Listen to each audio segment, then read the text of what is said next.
फैसल के घर वाले कहते थे कि ये रात को तेरे कमरे में जाता, मैं कहता था कि नहीं जाता, वो मेरी बीवी कहती थी नहीं आता। ये लड़के के मैं इतबार करता था, खुद से गोद खिलाता था, मेरी सगी खाला का बेटा है, और आज ये मुझे खिला के चला गया। निकाह नहीं हुआ। निकाह के ऊपर कैसे निकाह होता है? 3-3 निकाह होते हैं। कभी उस बेवफा औरत को सोच के आंसू टपके? नहीं, अपने बच्चों को देख के होता है, जब ये रात को रो रो के कहते हैं मामा चाहिए। औरत की बेवफाई मर्द की मौत है। अस्सलाम वालेकुम, आप टीवी से मैं हूं फैसल खान सूरी। 2 बच्चे और एक लड़का जो मेरे साथ मौजूद है, इनकी कहानी सुनते ही आप दंग रह जाएंगे और अफसोस का इजहार करेंगे कि हमारे मुआशरे में क्या मामलात चल रहे हैं। इनका नाम काशिफ है। काशिफ की तकरीबन 12 साल पहले पसंद की शादी होती है। जिस खातून से शादी होती है उसमें से 3 बच्चे भी पैदा होते हैं। उसके बाद वो खातून इनकी खाला के बेटे के साथ इश्क माशूकी चलाकर उसके साथ भाग जाती है और निकाह पे निकाह कर लेती है। बाकी का मामला इन्हीं से जानने की कोशिश करते हैं। सर बताइएगा कि जिससे शादी हुई थी, पसंद की हुई थी, जी बिल्कुल। उसका नाम क्या है? मारिया। मारिया के कितने बच्चे थे और आपके? मेरे और उसके 3 बच्चे थे जी। एक का नाम दानियाल है, आमिर है, खावर है जी। क्या मामला क्यों खराब हुए? इज़्दवाजी ताल्लुकात खराब हुए, मुआशी हालात खराब हुए, क्या हुआ था? ऐसा तो कुछ नहीं है, ये बच्चे हैं, पूरा ख़ानदान है, किसी चीज़ की कमी नहीं थी। उसके मारिया के जो वालिदैन हैं, वालिद हैं, वो बहुत शरीफ लोग हैं, उनसे आप पूछ सकते हैं, आप पूरे गुलबर्ग से पूछ सकते हैं, पूरे ख़ानदान से पूछ सकते हैं कि उस औरत को किसी चीज़ की कोई कमी नहीं थी।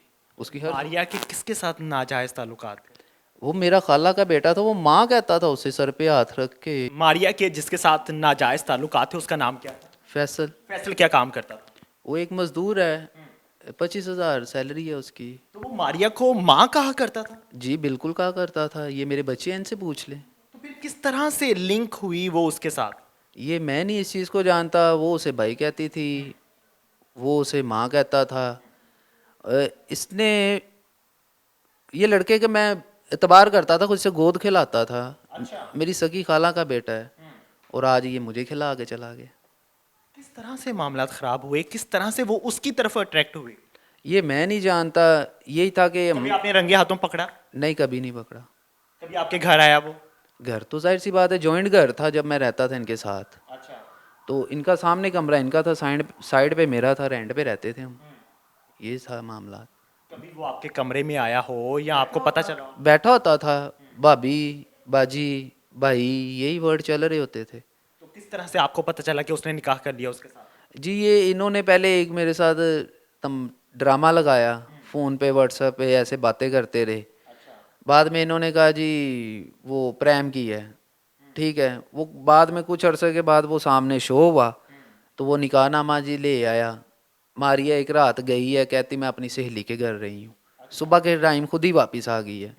आई है तो फिर इसने आके मुझे स्टोरी बताई है कि ये झूठा निकाहनामा इसने मेरे साथ किया। इसने कहा मैंने अपनी सहेली के साथ शादी करनी है, तो मेरे साथ चलो, एक गवाह चाहिए। ये मदरसे में गया है, इसने जाके वहाँ पे कहा जी वो लड़की नहीं आई, भाभी आप साइन अंगूठे करो, नहीं तो ये जाने नहीं देंगे। अच्छा, कौन नहीं जाने देगा? वकील? नहीं, वो कारी साहब, अच्छा। वो मदरसे वाले। तो इन्होंने कहा हम क्रिश्चियन हैं, वो भी क्रिश्चियन है। इन्होंने साइन, कारी साहब का क्या वहाँ पे?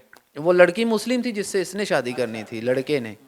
इसने खैर ना ऐसे करके फ़िल्म चलाई है और उधर इससे साइन अंगूठे करवाए हैं, तो ये घर छोड़ आया। इसको घर छोड़ दिया। इसके उस्ताद का मुझे फ़ोन आया कि फैसल ने तेरी बीवी से निकाह कर लिया है। मैं घर आके मैंने पूछा, मेरी बीवी ने कहा ऐसा कोई चक्कर नहीं, मेरे बेटे जैसा है। उसने कहा मेरी माँ जैसा है। फिर फैसल के घर वाले कहते थे कि ये रात को तेरे कमरे में जाता है, मैं कहता था कि नहीं जाता, वो मेरी बीवी कहती थी नहीं आता। मेरी बीवी अपने बच्चों के सर पे हाथ रख के कसम खा लेती थी। वो कह देता था मेरी माँ है, मेरे के लिए कुछ रहता ही नहीं था कि मैं बहस करूँ या बोलूँ, मैं चुप कर जाता था। वो करते करते 2020 में जब रोला डला, तो फिर उसके बाद ये निकाहनामा लेके आए। ना तो ऊपर कोई कारी साहब का नंबर था, ना तो कोई अगवाओं के फ़ोन नंबर, ना आईडी कार्ड नंबर, ये पता नहीं क्या लेके आया है। ये इसने दिखाया है। मैंने अपनी बीवी से पूछा, मेरी बीवी ने हरफिया बयान दिए, वो मेरे पास स्टाम्प पेपर पड़ा हुआ है, उस पर लिखा हुआ है कि इसने मेरे से ज़बरदस्ती ऐसे करके, जो मैंने आपको बताया वो लिखा हुआ है उसके ऊपर, ठीक है, वो लिखा हुआ है। उसके बाद मैं फिर ईजी हो गया। फिर ये 8वें महीने की 5 तारीख को ये लेके चला जाता है, ठीक है। ये पता नहीं कहाँ पे लेके भाग जाता है। वो कुछ अरसा गुजरता है, मैं पकड़ लेता हूँ पिंडी से जाके। जब मैं पकड़ता हूँ तो कहता है हुकूमत कहती 11 दिनों का खुला दावा करता है। मैंने कहा निकाहनामा ये वो, कहता वो निकाहनामा जो तेरे पास था वही निकाहनामा, वो ओरिजिनल है। मैंने कहा अच्छा। फिर मेरा निकाहनामा मेरी बीवी ने घर से गायब कर दिया ताकि वो आईडी कार्ड ना बनवा सके। या बच्चों का उसको नहीं पता कि ये बच्चे स्कूल जाएंगे, इनकी जमन पर्ची चाहिए, इनका बेफाम चाहिए, लेकिन वो अपने चक्रों में थी। चाल चल गई थी। हाँ, उसने ना वो निकाहनामा गायब कर दिया, मेरे ख्याल से उसी के पास ही होगा ताकि वो घर से कहीं जा ही नहीं सकता। फिर उसके बाद क्या हुआ, ये चली गई। उसके बाद जब मैंने जाके पकड़ा, मैंने कहा तुम्हें बच्चों का सास या ये वो, इसने कहा बच्चे मुझे दे दो। मैंने कहा चलो ले लो। फिर वो लड़के इसने कुछ दिन रखे, फिर इन्होंने बच्चे मुझे वापस दे दिए। रोटी नहीं पूरी हो रही ये वो, लड़के ने ऐसे मुझे कहा। मेरे फ़ोन की रिकॉर्डिंग, कॉल रिकॉर्डिंग भी निकल आती है, वो इसकी रिकॉर्डिंगें निकल आएंगी। इसने मुझे कहा, मैंने अपने बच्चे पकड़े, मैं ले आया। उसके बाद ये मुझे फ़ोन करके कभी कुछ कहता रहा, कभी कुछ कहता रहा। मैंने निकाह कर लिया। 3 निकाह कैसे होते हैं हमारे में? डिवोर्स होती है, 4 लोग बैठते हैं, फिर डिवोर्स होती है। निकाह के ऊपर ये कहता मैंने सलाम कबूल कर लिया। कैसे सलाम कबूल कर लिया? सलाम कबूल करने के तरीके होते हैं, इद्दत काटनी पड़ती है 3 माह या कुछ जो भी है। इन्होंने ना तो इद्दत काटी, ये साथ ही रह रहे हैं, और ये क्रिश्चियन फैमिली में ही रह रहे थे। अभी ये जाके कहीं और रह रहा है। कभी आपने अपनी बीवी पे हाथ उठाया था? नहीं, मैंने कभी नहीं हाथ उठाया। एक थप्पड़ मारा ज़रूर था, वो एक। क्यों मारा था? बस वो कुछ बातें कर रहे थे कि तेरी माँ झूठी है, ये है वो है, तो बस गुस्सा आया, एक थप्पड़ मारा। ये बच्चे गवाह हैं, कोई भी झूठ बोलूँगा, ये बच्चा माँ का चमचा है। बेटा, मामा से कभी बात हुई? हुई थी। तो मामा से कभी नहीं कहा कि आ जाओ, आप क्यों गई हो? कहा तो मामा कहती आज बैठ रही हूँ, कल बैठ रही हूँ, गाड़ी में जुम्मे को बैठूंगी। तो अभी कहाँ पे है मामा? मुझे नहीं पता, पापा को पता है। तो वो लड़का सोशल मीडिया पे वीडियो डालता है, उसने उसका नाम बदल दिया हुआ है। मेरे बेटे का नाम खाबर है, वो उसे शेरू कहता है, ठीक है। और कहता है कि वो मेरा बेटा है। हाँ, वो कहता है कि ये मेरा बेटा है।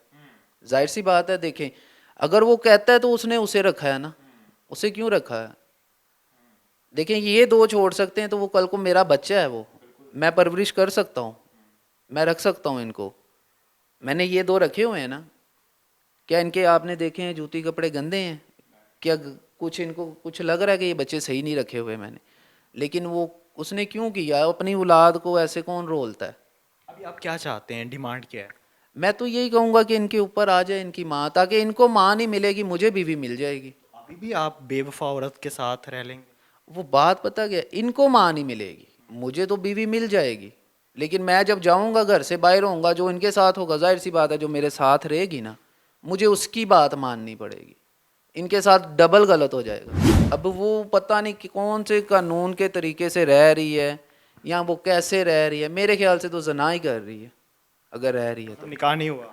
निकाह के ऊपर कैसे निकाह होता है? 3 निकाह होते हैं। पहला निकाह मेरे साथ हुआ, फिर वो निकाह नामे वाला जो फेक था वो हुआ, उसके बाद अब फिर निकाह हुआ। मसलन के 3 निकाह। हुकूमत कोई है ही नहीं कि कोई बंदा उठे और कोई कानूनी कार्रवाई की है? सर, मैं कानूनी कार्रवाई क्या करूं? जहाँ भी जाओ पैसे पैसे, उधर रिट करनी पैसे, उधर जाना है पैसे। पुलिस मांगती है? वो जाहिर सी बात है, सारे मांगते हैं सर, कोई भी नहीं छोड़ता। वकील को कह दो, वो कागज़ों के लिए इतने पैसे बोल देता है कि वो बंदा बच्चों को खिलाए कि वो कानूनी कार्रवाई करे। तो मैंने तो बीवी के हालात पे छोड़ दिया कि अगर वो खुद आना चाहे तो आ जाए, या कुछ भी हो। मैंने तो उसके बयानों पे छोड़ दिया कि यार इसकी क्या बात है या क्या नहीं है। और मेरे सके खालू खाला ने उसे प्यार दे के अंदर रख लिया। उनको नहीं आया कि यार इसके बच्चे हैं छोटे छोटे, हम भेजें इसे। कभी उस बेवफा औरत को सोच के आंसू टपके? नहीं, अपने बच्चों को देख के होता है, जब ये रात को रो रो के कहते हैं मामा चाहिए।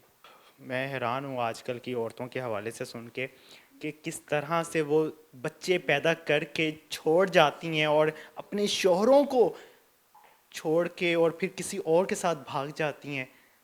एक वो शख्स जिसके साथ, बहुत तल्ख अल्फाज इस्तेमाल कर रहा हूँ बहुत माजरत के साथ, एक वो शख्स जिसके साथ आप जिस्मानी ताल्लुक़ कायम करते हैं, बच्चे पैदा करते हैं और फिर उससे कहते हैं कि तुम मुझे प्यार नहीं दे पाए, मैं तुम्हें छोड़ के जा रही हूँ। How can is it possible कि आप किसी और को तस्लीम कर लेते हैं? आप किसी और को कैसे एक्सेप्ट कर लेते हैं? इतने आप गंदे। आप में ज़मीर नाम की कोई चीज़ नहीं है, आप में एहसास नाम की कोई चीज़ नहीं है, आपको बच्चों का एहसास नहीं है कि बच्चों की ज़िंदगी कैसे गुजरेगी। किस मुआशरे से हमारा ताल्लुक़ है? एक ऐसा मुआशरा जहाँ पे अब वो यूरोप वाला दौर लाना चाह रहे हैं हम, जहां पे पता ही ना चले कि कौन माँ है कौन बाप है, किसी के साथ भी कोई भी ताल्लुक कायम किया जा सकता है। रहम कीजिए, इस तरह से जुल्म ना कीजिए अपनी जानों पे। एक बेवफा औरत नस्लें तबाह कर देती हैं। मर्द बेवफा निकल आए तो सिर्फ एक नस्ल तबाह होती है, औरत निकल आए तो नस्लें तबाह हो जाती हैं। हमारे मुआशरे को ऐसी औरतों से कोई ताल्लुक नहीं रखना। ये औरत मार्च वाली खवातीन जरा कान खोल के सुने, जो 8 मार्च को फिर दोबारा निकलेंगी, इन बच्चों के हकूक के लिए निकलें जिनकी माएँ छोड़ के चले जाती हैं और नाजायज ताल्लुक कायम कर लेती हैं, उस नाजायज ताल्लुक को प्यार मोहब्बत का नाम दे लेती हैं।